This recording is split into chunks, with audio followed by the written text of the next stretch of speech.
Hello again everybody and welcome. Well, we've been sailing through the Egyptian gods, as you can see. Not many left now, but now we have the story of the struggle between fire and water. Excuse me.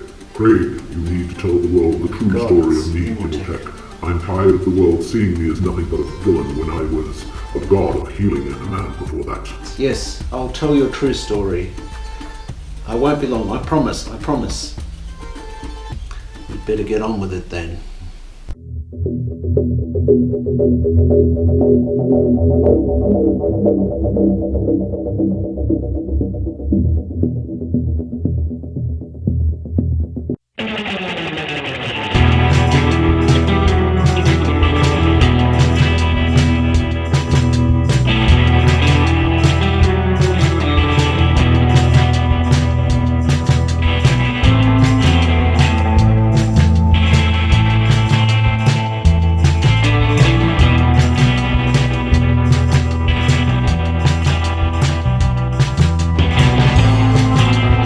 Whether we are talking about today or even 3,000 years ago, Egypt is totally reliant on the Nile. And the god who is responsible for the annual flood and the behavior of the Nile is the God Hapy, quite often seen as androgynous and non-binary, having breasts and always having a big stomach. Strange as it may seem, human males can even lactate under extreme conditions of starvation, such as those as in the Nazi death camps in World War II.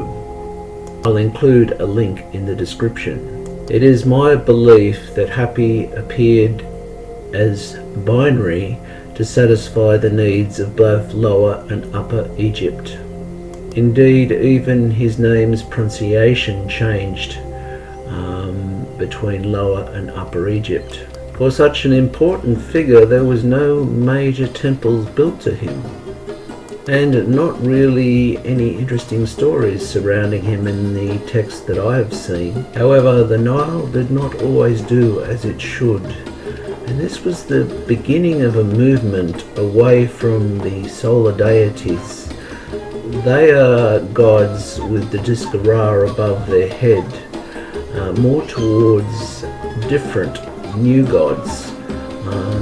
It's a belief amongst scholars that there was a long-term drought in Egypt, and they thought that the gods had turned away from them, so they themselves turned away from the gods. It is somewhat of a stretch, but it has been suggested that the breasts on the God Hapy were to do with the fertility of the Nile when in flood, and in periods when the Nile did not flood, there was starvation throughout the country, and maybe even some of the men started to lactate, and that is why he has breasts. It's a bit of a stretch, but that's a story that I have read. So then, for a period of time at least, this was the beginning of a movement which was quite devastating for a large number of the Egyptian gods in terms of their status.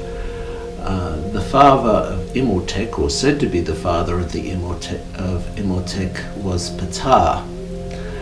Now, Saqqara and Memphis are only a very short distance apart, and in the pyramid text, Ptah is said to be a very, very minor figure, the god of tradesmen, the architect of the universe.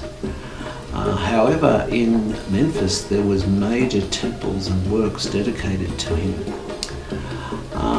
But we're getting a bit of ahead of ourselves. The God Hapy, there is countless hieroglyphs of great banquets and Hapy serving people and the bounty of the Nile. And even today in a Muslim country such as Egypt is, they have an Egyptian god on their £5 note, the God Hapy. That is the importance of the Nile in Egypt. Before leaving water-related deities, we cannot overlook the goddess Tawaret, almost comical in appearance and very easily compared to the goddess Ammit. She has the head of a hippopotamus, the backbone of a crocodile, and the limbs of a lion, and is always featured as permanently pregnant. One almost has to wonder, those who invented this god, did they actually even like women? Because I tell you what, her appearance is so comical. Some believe that her origins are Nubian, with her name meaning Great One and having the role of the protection of women and children, particularly during the period of childbirth, with there being a fine line between life and death in childbirth in ancient Egypt. The mortality rate amongst children was absolutely terrible, with some 20% of children dying before the age of 5. The text is somewhat confused with her relationship to Seth, with some saying she was married to him and others saying that she controlled him. This is unclear, and one of the difficulties with any Egyptian text is the dynasties. Things change completely between one thing and another. But upon viewing the Book of the Dead, you can see that she had a prominent role to play, and that role being the protection of women and children while passing through the hazards of the drought, or what is the Egyptian underworld. Just like the rest of the Egyptian gods, she seems to have had some sort of an identity crisis, with Tawaret being the Great One, Ipet being to nurse, Rejet the sow, and Fejet the White One, whatever that means.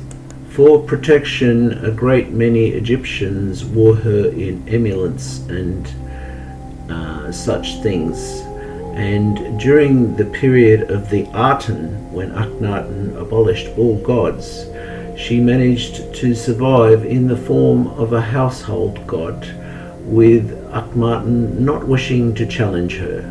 And yet again, what could be more unusual than the Egyptian god Beset, dwarf in stature, with his name meaning cat in the Nubian language, and it is quite likely that he originated from Nubia and is said to have the strength and power of a cat, and on occasion Ra would call upon him to help him with his battle with Apostus.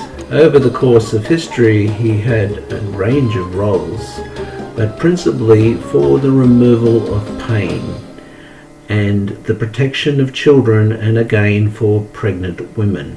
It is said that he also was a prince of dancing, with a somewhat evil and possibly suggestive dance.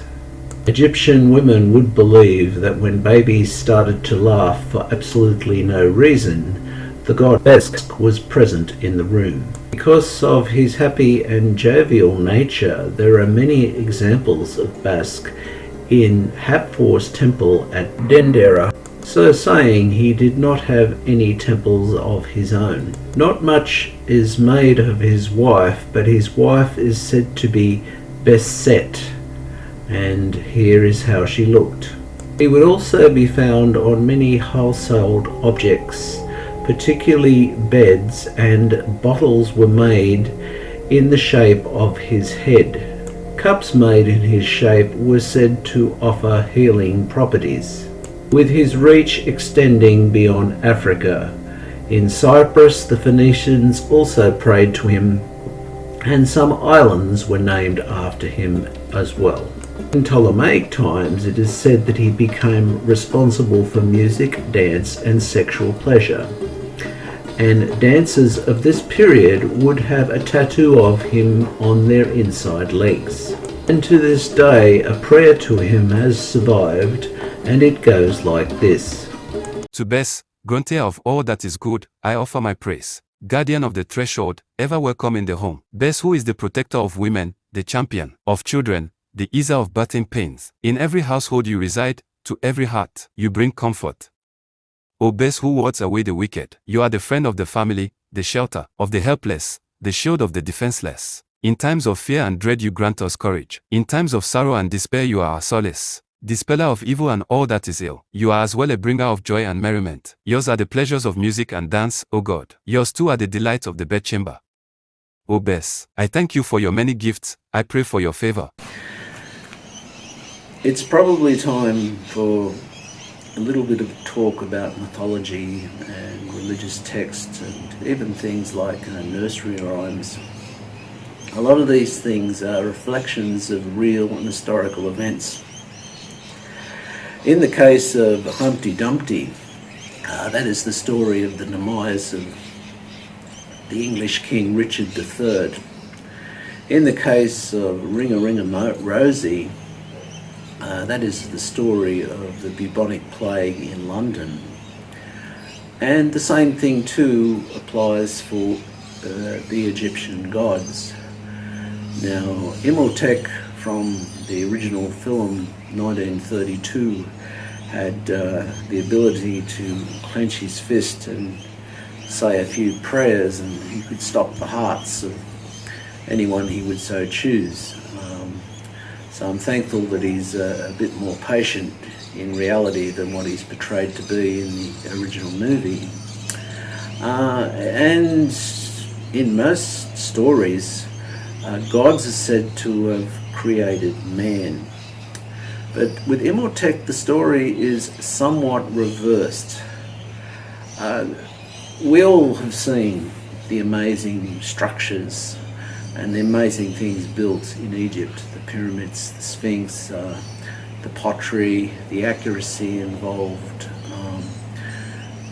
But most of the incredible things were built in the first couple of dynasties. And Imhotep was responsible for the construction of Joseph's pyramid, and that was a godlike structure. And tradesmen started to take on the role of gods because the people could see the things they could do. Now, they won't let me anywhere near the pottery of that period of time. It's probably wise because I'm a bit butterfingered. But there are many videos of them using instruments such as these ones and measuring the pottery and finding that they were within 2/1000ths of an inch or 0.5/100ths of a millimetre. And that places us in awe even today, with the incredible accuracy was possible in that point in history. So all of this come together to lift the status of the god Ptah. As I said previously, he only had a very minor role, architect of the universe. Well, I guess it's not really minor, but and it also in the period of Ramesses lifted Imhotep to the status of being a god himself. And a man become a god is an interesting story on account of his deeds. Like, the man was a sheer genius. He would be the likes of Leonardo da Vinci, Albert Einstein, or Isaac Newton today in terms of his list of achievements. So his achievements empowered his father, and, well, it wasn't really his father, to raise the status of Ptah to Tomb Ptah, and in some texts he even takes over some of the roles of Osiris. And as I said previously in another video, there are many, many interesting things around Osiris, and Ptah taking on part of that role is rather interesting. Ptah is always portrayed as a half unwrapped mummy. I don't know what the reason is for this. Some people might say that as an architect he gave a quote that was a bit high and people beat him up and their bandages to preserve him, but I'm sure that's not the Egyptian reason.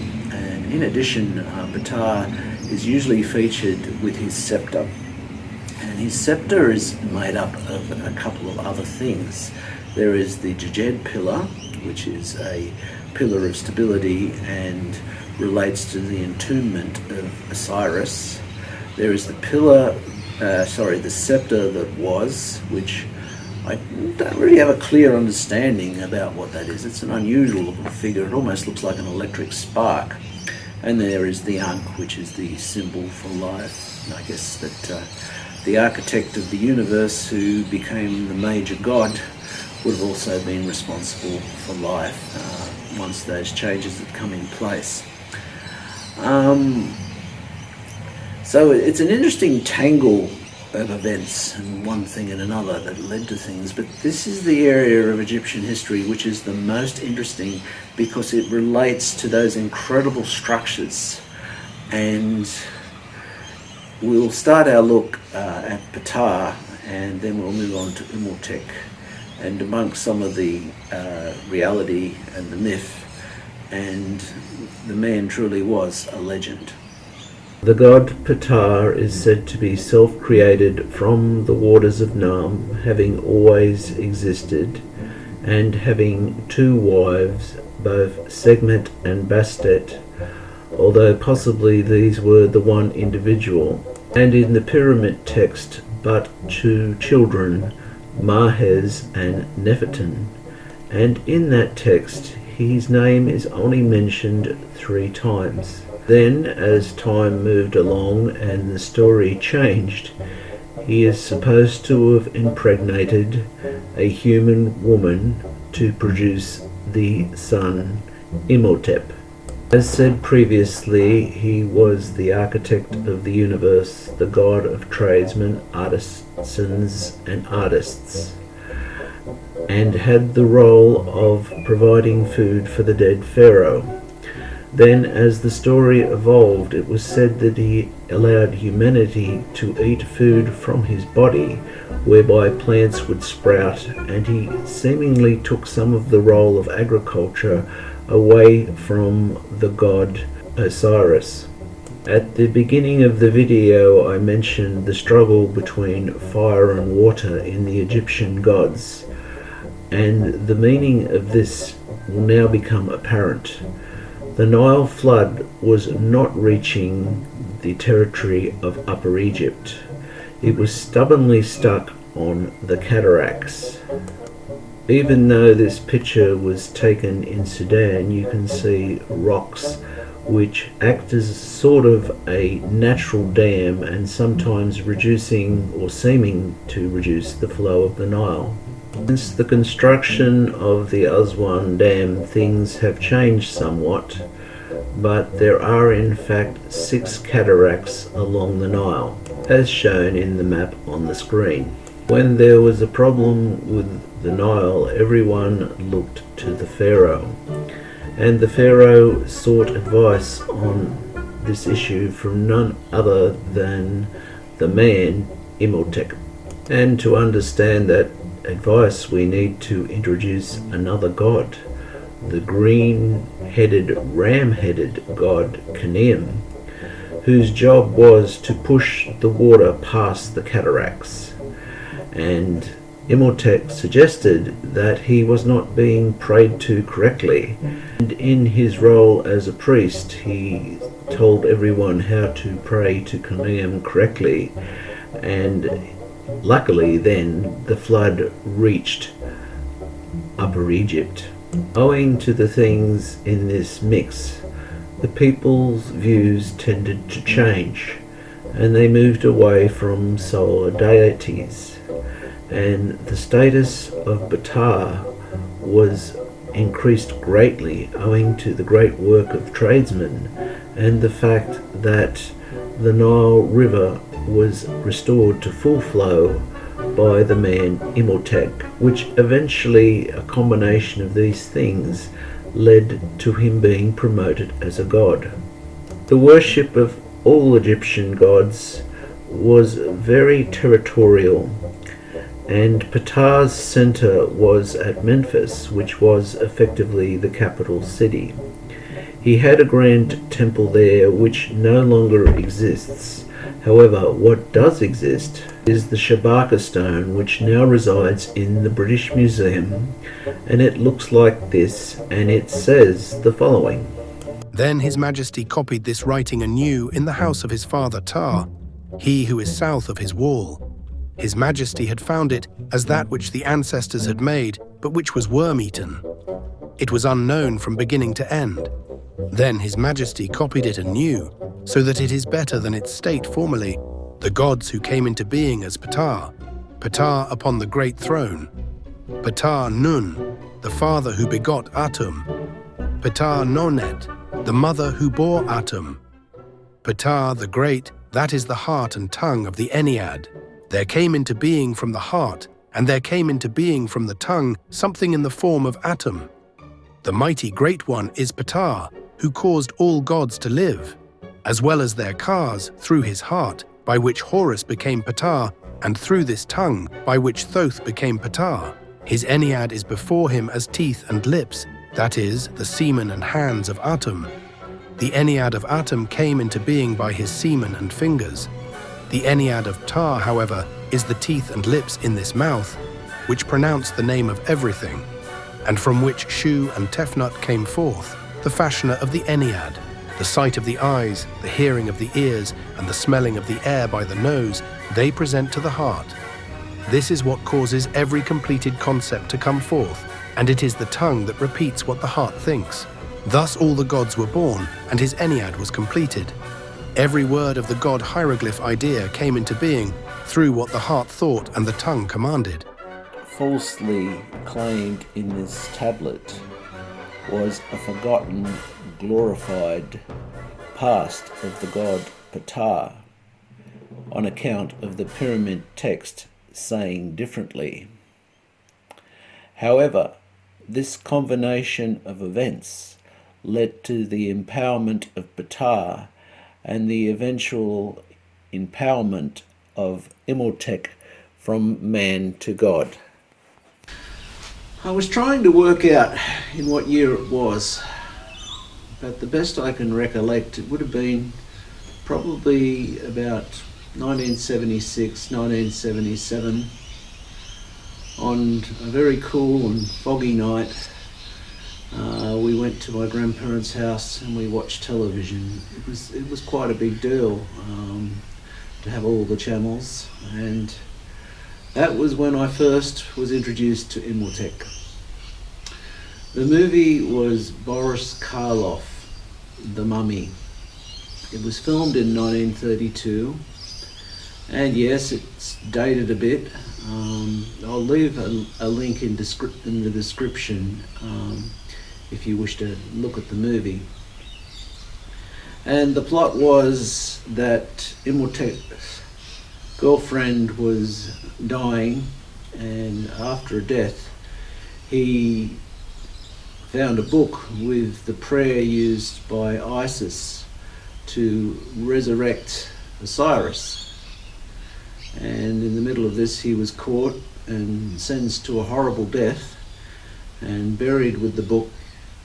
And then when he was dug up, somebody, without knowing, read from the book and resurrected him. Likewise, most of you will be familiar with the 1999 film The Mummy, where the plot was a little bit different. Imhotep in that movie murdered the pharaoh and was sentenced to a similar sort of death. But the reality was that he was born 2700 BC, making him some 4,700 years old. His father was Khnum, who was also an architect, and not much of his history is known. And his mother was Creduling, and even less is known of her. We don't really have any idea how Imhotep looked. He did have a big temple in Memphis, and that was destroyed, but his tomb has never been found. There could be a number of reasons for this. It could have been destroyed, or it may be not in a place where they've been looking. It's been speculated that it would be somewhere near the Saqqara pyramid, but no one's sure of this, and if ever it does turn up, Let's hope that it's fully intact and can yield a lot of answers. So what has survived is a number of statues, most of them broken. So how we could imagine the man to look is greatly formed by his appearance in the statues. But we do know that Egyptians tend to embellish the looks of people in their statues. Like I've seen the mummy of Ramesses, and he didn't have legs of the size of his statues, and his face probably wasn't as symmetrical as shown. Likewise, we don't know the lifespan of Imhotep. We do know that he served one, possibly three pharaohs, Djoser, Sekhmet and Honey. Now, the movie put Ankhesenamun as his girlfriend. She was in fact the wife of Tutankhamun. We do have some idea how she looked, as we have her mummy and we have statues of how she looked in life. However, they existed some 1300 years apart, so it's quite likely that they never ever met. Ankhesenamun lived over a period of 1348 BC to 1322 BC and died at the age of 22. So probably about now everybody's wondering why I haven't mentioned Imhotep's family.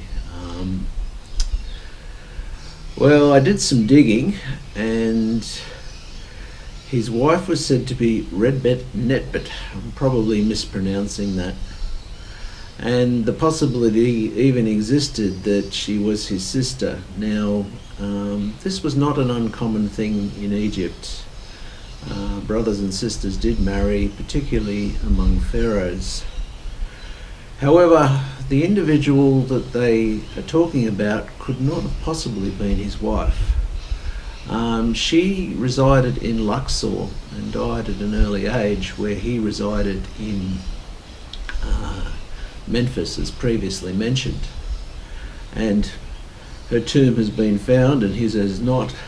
So as husband and wife, you'd think they'd share a tomb. That was the normal practice amongst the Egyptians. Her sarcophagus presently resides in Turin, Italy, bought by a private collector. But the biggest clincher of them all is the fact that she resided in the 26th dynasty and Imhotep resided in the 3rd. So clearly these two were not husband and wife. Whether he was married to someone by the same name or not, I'm not sure. There are hieroglyphs showing him with his family, but trying to work out just who that family is very difficult. It is also said that he had an unnamed son. Well, as an unnamed son, I can't possibly identify him. But maybe as time moves on, we will have an answer to this question, but we don't right now. Now, Imhotep's resume is quite impressive. He was a magician. I don't know what sort of magic he performed, but he was called as much. A physician of quite some note. A scribe, which was a very important role in ancient Egypt. And he became a vizier. Now, a vizier was only second to the pharaoh. So basically, we don't know much about his politics, but we do know that he run the affairs of state for a period of time. And his architecture is probably the thing that people think of most. For some time, burial mounds were used for the pharaoh's final resting place. But he had the idea of stacking one burial mound on top of another. And that was the foundation for Djoser's pyramid. And Joseph's pyramid and pyramids of that time are very different to the ones you see at Giza. Inside, the ones in Giza are disappointing, but the earlier pyramids are highly decorated and very interesting on the inside. But I guess that's a subject for another video.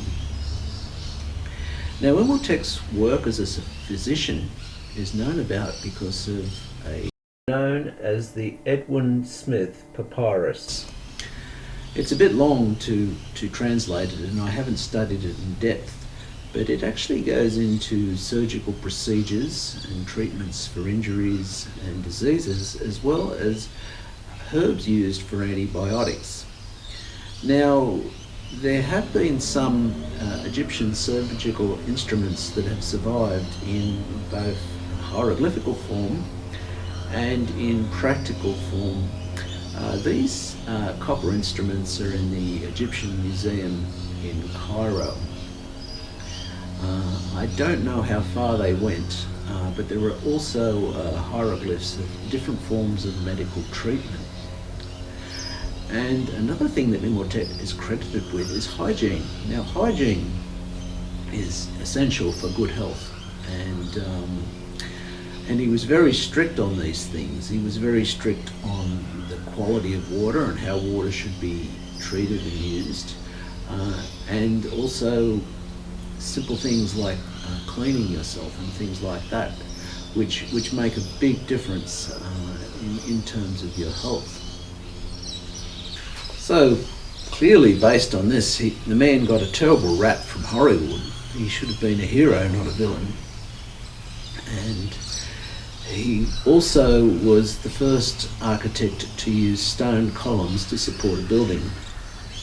The mortuary chapel, which is at Joseph's pyramid, was restored by a Frenchman. I can't think of his name, but for a almost 4,500-year-old structure, it's amazingly well constructed, and it has stood the test of time incredibly. And you know, you cannot help but compare Imhotep to some of the greats in history. I keep thinking of him in terms of Leonardo da Vinci, but unlike Leonardo da Vinci, he actually finished his projects where Leonardo didn't. And ironically, when I was in the Louvre in Paris, I was lucky enough to see the Mona Lisa, and the story goes that the only reason it looks the way it does today is because Leonardo died. Now, one of the huge problems with Egyptian history, indeed all history, is the looting, plunder and lies that are told, and misrepresentations and one thing and another. As I keep saying, the Louvre's collection of Egyptian artifacts is the equal to anything I saw in Egypt. I'm yet to go to the London Museum, but I understand it to be the same. And then you've also got to look at what might be held in private collections and things that were destroyed on religious grounds. There's all sorts of examples of hieroglyphs that have been chiseled away because they disagree with Christianity. And indeed, the Muslims actually tried to pull the pyramids down. That's why one of them's got a big cut out the side of the thing. So it's very, very hard to get to the bottom of any Egyptian history. Indeed, the only intact tomb to ever be found was that of Tutankhamun, and we learnt so much about this, and it has inspired generations. So the full extent of Imhotep's constructions and projects isn't known about, and Memphis was actually mined to build Cairo. Likewise, the cover stones on the pyramids were removed to build Cairo. So all these things have been shamefully lost to time. They've stood up amazingly well, but you can't go through that sort of thing without being scarred. So, Imhotep, come here for a minute. Are you happy with what I said? Thank you, but I would like to have seen you have done more. So, how about you do me a little favour? You tell me where your tomb is. You ask for too much, Craig. I do not wish to be disturbed from my sleep, and my valuable items looted, plundered, and things I said to be misunderstood. I shall leave you in peace now. Well, that's all I've got for you on this one. I hope that you've enjoyed it. There's plenty more to come, and the next video will probably be the final one on the Egyptian gods, and then my plan is to give advice on going to Egypt, and then each place I visited to do a little presentation on that. But as I often say, there's plenty more to come, and if you like this one, please like and subscribe, and until next time, bye for now.